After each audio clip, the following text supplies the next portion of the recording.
Hello, everyone. Welcome to Sierra Tucson virtually, and happy holidays.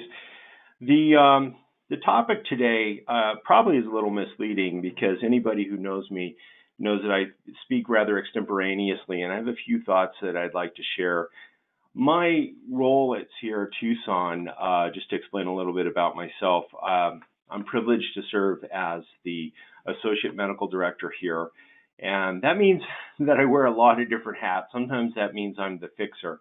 What it has meant this year in a very large and significant way is that I've been involved with COVID pandemic response.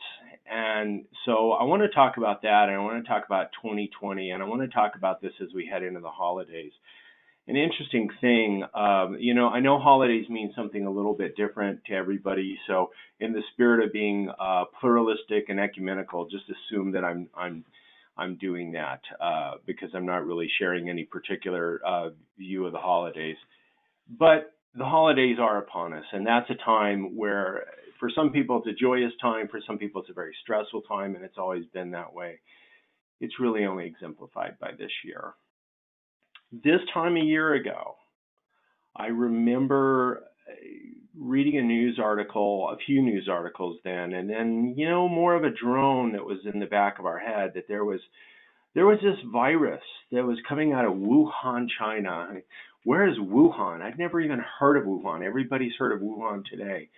It was a coronavirus. Well, as a physician, I knew that coronaviruses already existed, and that's kind of a common cold and respiratory illness virus. But this one seemed to be different. And I don't think anybody understood at that time, at least here in America or most places in the world, what storm was brewing for us.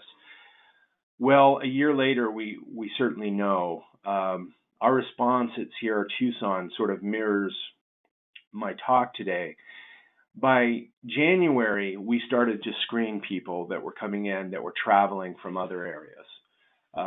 That started off with a questionnaire. By February, we recognized we needed more of a response, and we were seeing vague illnesses in our staff that we just attributed to the flu.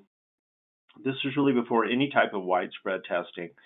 We started to screen our patients and our staff with daily temperature and symptom checks by February. And I remember asking myself, how long before we start to see the mental health and substance use disorder effects of the pandemic? I remember asking myself this specifically in February.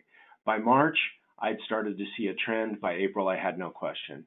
Virtually every one of my patients that came to Sierra Tucson, and we hit a nadir in our census, and it picked up again. And it picked up again because of this issue, I think. Virtually every one of my patients began to say COVID was the thing. COVID was the game changer. Lost jobs, hope that seemed to be crushed through the isolation. Isolation was exceptionally difficult for people with all manner of substance use disorder, alcohol, drugs.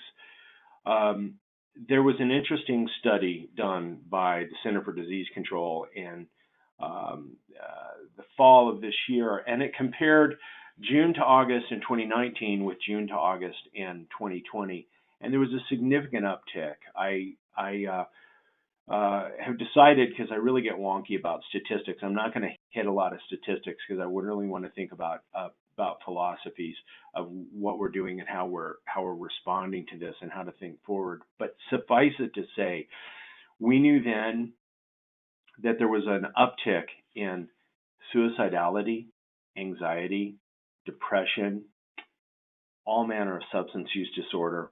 The Center for Disease Control knew this and spoke of this, and if you were paying attention to the psychiatric or addiction medicine literature, you were seeing this. However, if you were just paying attention to the evening news, what you were seeing was fear and division, because 2020 didn't just have a pandemic, right? What do we experience this year? Well, we've had, if you were in California, there were raging wildfires. If you were in Tucson, the entire mountain behind us was on fire. I mean, really, literally the entire thing, and it was surreal. The valley here was filled with smoke. We've seen racial unrest. We've seen violence in our streets that we haven't seen since the 1960s, at least, if not before that. It's really been quite a significant year for the country. We've had political divisions, and no matter which side you come down on it, it's been a contentious election, a contentious year. There's been an economic crash as a result of the pandemic, and that has left families uncertain of how to pay the bills, uncertain of what to do with college tuition costs and mortgages. It's just been a difficult year. But I want to give us some perspective. I'm a bit of a history buff, and I'm doing this for a reason, because at the holidays, I think it's time to reflect. I like to reflect back on the year and think about the things that I'm grateful for. The truth is that as difficult as this year has been, and it has been difficult, I had to finally come forward with my patients here and say, we don't really have the luxury as people in recovery to relapse over this. Because in the middle of all this, and we may not see it, we have to really speak about resilience. Resilience is that padding that we have emotionally, spiritually, psychologically, where we're able to actually reach down inside of ourselves and make it through the tough times. And I think during the pandemic, my observation with individuals has been that it's been hard for people to see their resilience, but in point of fact, it's been there. Babies are still born, flowers are still blooming, there's still miracles happening. We have struggled and it's been hard, but people have made it through this pandemic. Some people have experienced great loss. I've personally sat with individuals who've lost multiple people, and all I can really do is sit and empathize. It's a difficult place to be, but that's what we do. We sit, we empathize, we help each other through this time frame. I personally experienced the disease myself. I'm a few weeks back from having COVID. It's no fun. You absolutely don't want to get it. While I was sick, my mother got sick. My elderly, very ill mother. By the grace of God go I. I had a far worse case than my mother, and she seems to be surviving.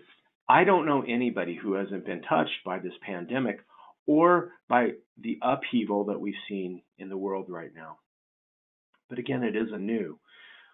We've had times in our history where we've also had to dig down and find resilience. And I think that's an important thing, because it's really not until we get into the hindsight that we can look at resilience, because we don't always even know we have resilience until we're right in the middle of it. As I was thinking about this talk, I thought about different challenges throughout history. I think about the Bubonic Plague, when over a quarter of the world's population was wiped out, and they had no idea what it was. I think about World War I, when, for a variety of reasons, individuals, we went to war. And at the end of the war, we had the Spanish flu pandemic, and we lost 20 million people.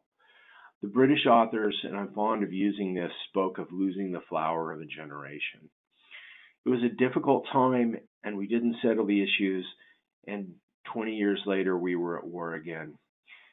20 years after that, we were struggling over freedom for all people and the civil rights movement in the 1960s. There's been so many things that we as a country and a world have gone through, and it's very easy to lose sight of that.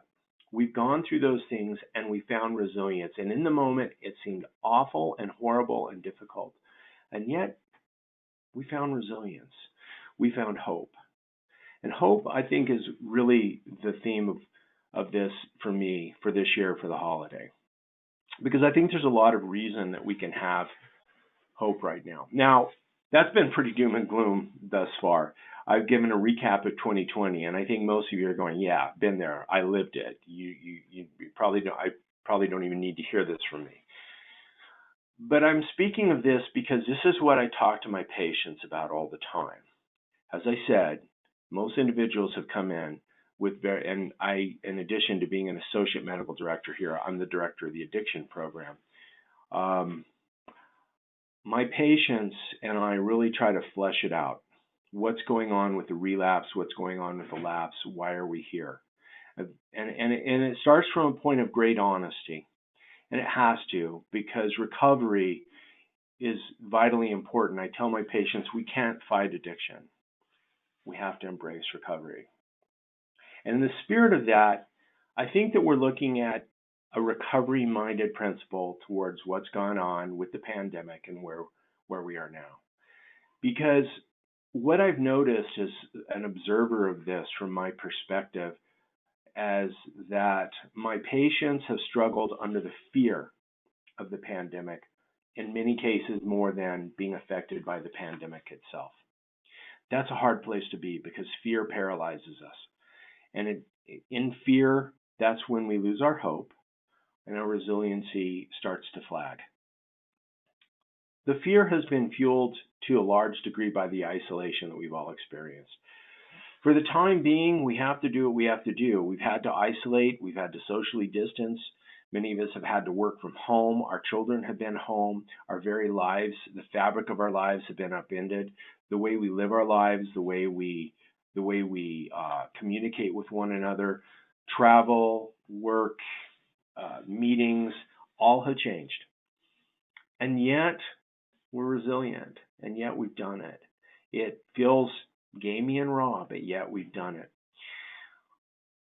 We don't have the luxury of not having that resilience. We will survive this. And I say this because I have this conversation again with so many of my patients at this point in time who have had an uptick in depression, anxiety, substance use disorder. The lapses have been very hard. What we know is that people turned also to the negative. That we've seen data that has shown that there's been an uptick in alcohol use disorder, which was very significant. Opioid use disorder, we've lost a lot of ground there. And part of that, I think, has to do the gains that we were making pre-COVID have been lost through a lack of hope.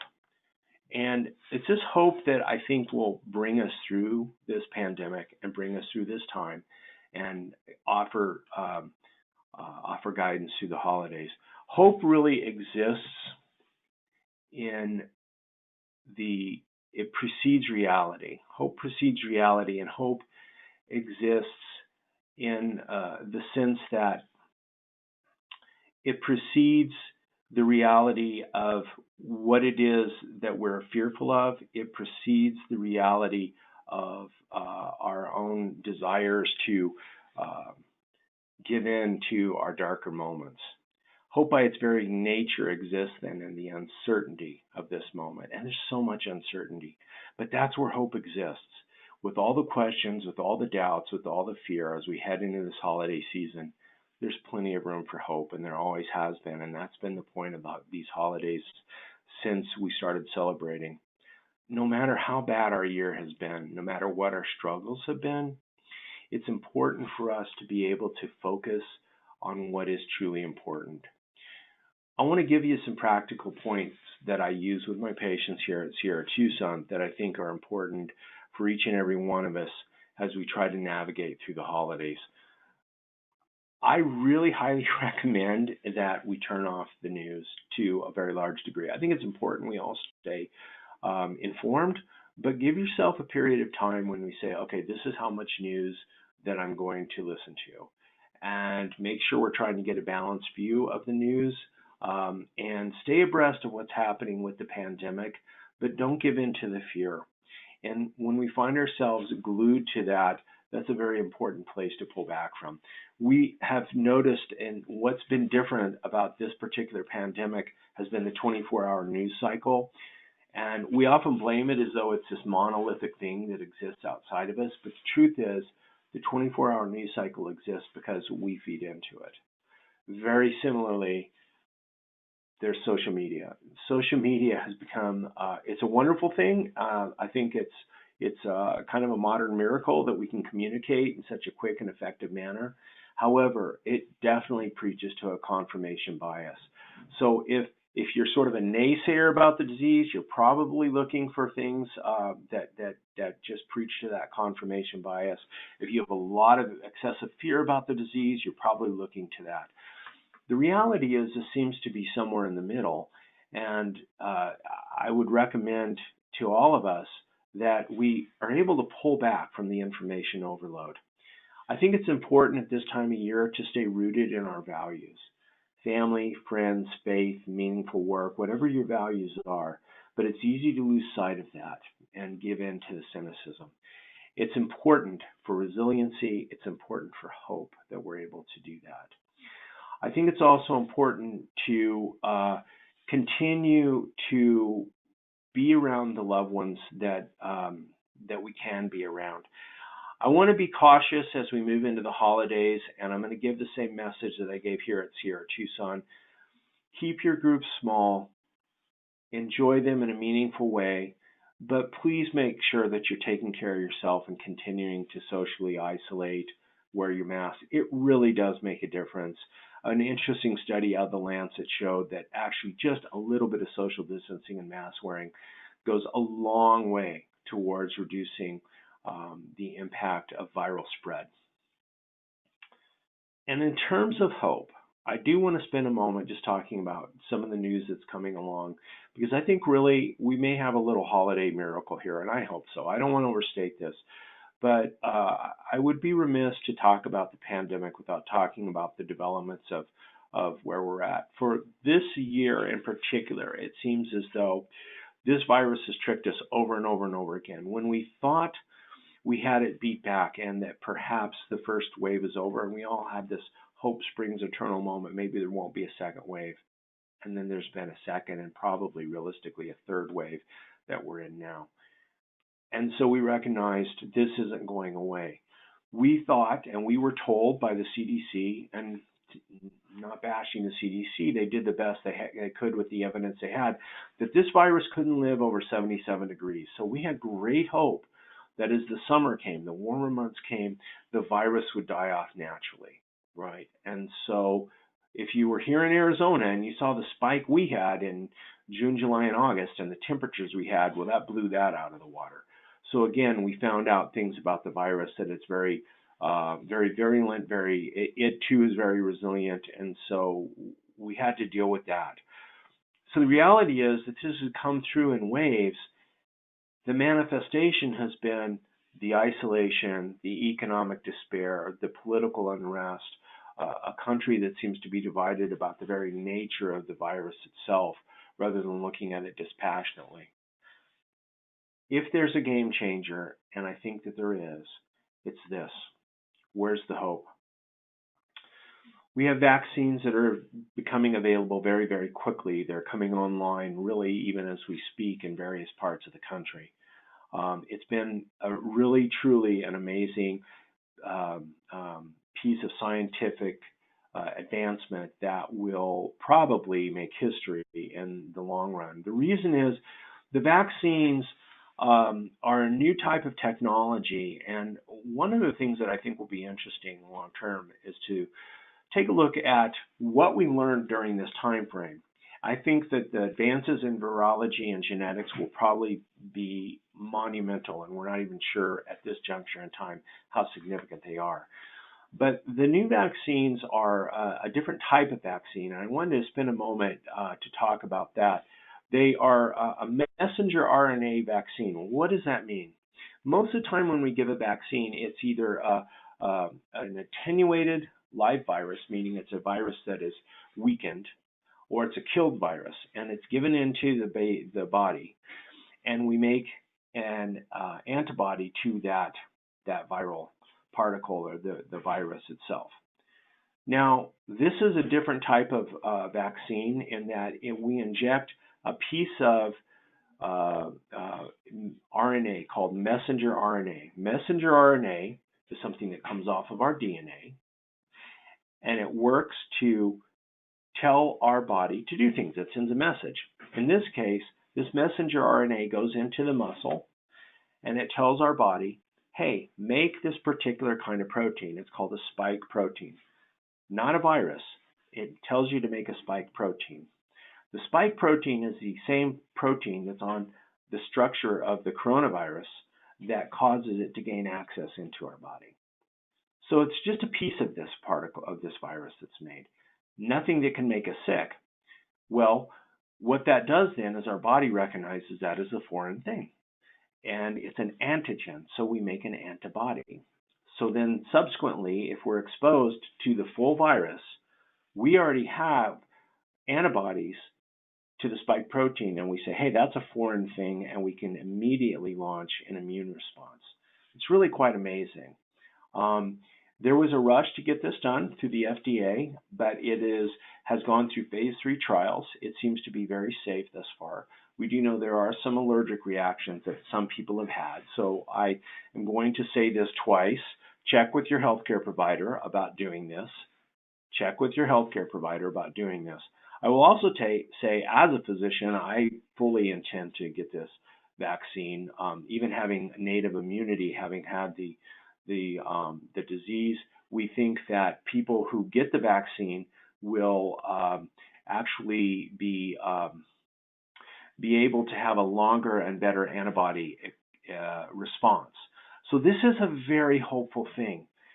What this allows us to do is, as this rolls out, and it's going to take months for this to happen, so this is not an overnight thing, but over the next several months, as we vaccinate large swaths of humanity, once we get to a point where about 70% of all the people have actually an immunity to this virus, be it native immunity from having the virus, having had the disease, and or the vaccine, we develop a thing called herd immunity, and a lot of us have heard about this through the news. Herd immunity is really important. Herd immunity says that basically gives it no place to have a home.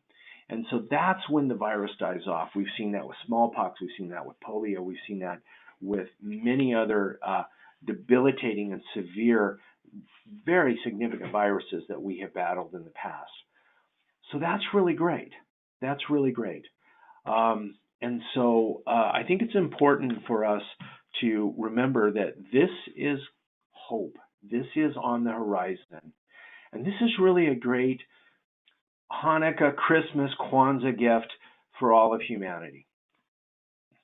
I want to end with a little holiday story, because somebody asked a couple of questions like, how do we stay in this resilience, and how do we overcome the fear and anger during this time? When I'm working with my patients who've given in to this anger and fear, and I understand, because this is a very difficult thing, because we do keep tumbling into this over and over. I had the opportunity to travel to Israel, and it was like 17 years ago. And so I went with the tour group, and you go and you see the sites, and one of the sites we went to see was in Bethlehem. In Bethlehem, we went to an area that is a manger. We knew it was a manger, and so there was a church that was put up there, and it was run by the Franciscan monks, and they had sent a monk there. And because of the unrest that had happened between Israel and Palestine, and because of funding in their own order, this poor monk, this French monk, was just left there. So his job is to take care of this beautiful little chapel that is built upon the site in the area where we knew that the manger probably existed. So this is the tradition of it. So here we are, and we're hearing this story and meeting this monk. And we found out, that he was just trying to get funds to get home, but he couldn't get supported. There were passport issues, a complicated story, but he couldn't go home. And I thought about this. I thought, what a struggle. He can't go home and see his own mother and father. He can't see the other members of his order, his friends. He's gone away, and he's doing what he's asked to do. So he came forth, and our little group and our tour guides said, the monk has a gift for us. The gift was he went into this beautiful little chapel. And what we didn't know was this guy standing here in the full garb, looking very much like the stereotypical monk you might see on TV with the brown robe held together by a rope. And I remember he had a little beanie and a beard. And he had this beautiful operatic voice. He could have been a professional singer. And he sang, "Oh, Holy Night." And I was thinking about this song because, you can't turn on the radio without hearing Christmas songs. "Oh, holy night, the stars are brightly shining." And it's in the middle of the darkness that light comes through, that we can see that hope and we can see that resiliency. I had the opportunity to come back 2 years later, and I met the monk again. And they had been able to give him a helper. He was going to go home on furlough. And after 5-7 years of just being stranded in a war-torn country, he was able to go home. His only job during that time was to offer gifts, to take care of what he had to do, and to do his work. And he did it with joy. And I've never forgotten that story. And I would really love in my own life to be able to emulate that man. It's a choice, though, for me. It's a choice I have to make, because I need to look at this historically and recognize we've been through these things before. We have. We really have. If you're young enough you don't remember that, I can tell you there were many times in history where we've been through this and worse. It is different because of our news sources and the social media, so it's important that we're able to pull back from that. It's important that we gain perspective. It's important that we recognize that the hope is by its nature born in uncertainty. And we have to be able to embrace that and recognize there's more hope on the horizon. And as we look at 2020 in hindsight, and I'll finish with this, we as humanity have indeed had resiliency. We're here. We're here. And we're survivors. And we'll continue to survive. We'll continue to thrive. And I think that there's a mental shift that I would just love for us all to have at this holiday season. There's plenty of room for hope and plenty of room for resiliency to continue. So I wish you all the best at the holiday, however you celebrate this. And from Sierra Tucson, happy holidays. We have just a few minutes left for questions. And one of the questions, there was a good question, was just how do we overcome the fear and anger during this time? And I guess to some degree, I would just point back to what I just said. I think that that it is a mental shift. It is a recognition of hope, and it is a recognition that we need to continue to recognize how resilient we have been, and that there is indeed good news on the horizon regarding this. So I think that's an important thing for us to keep in mind and remember.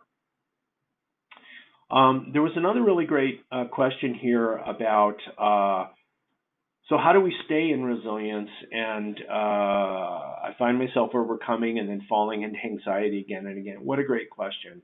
I think that is a pattern that so many of us have found ourselves in. That how do you just stay rooted in it? And it's hard because just when we think that there's something new on the horizon, we see this virus seems to pop up again.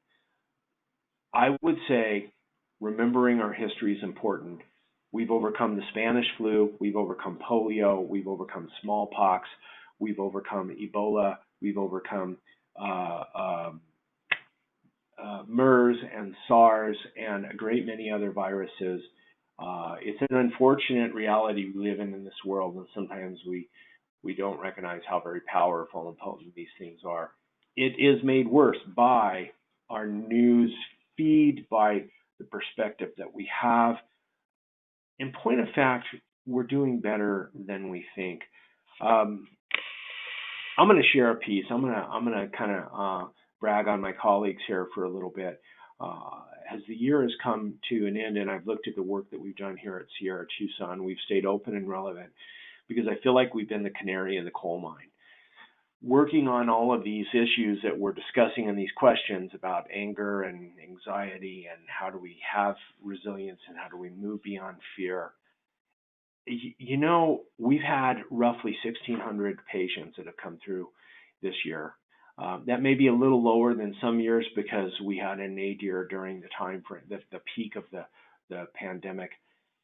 But what's been amazing, we had 3 cases. 3.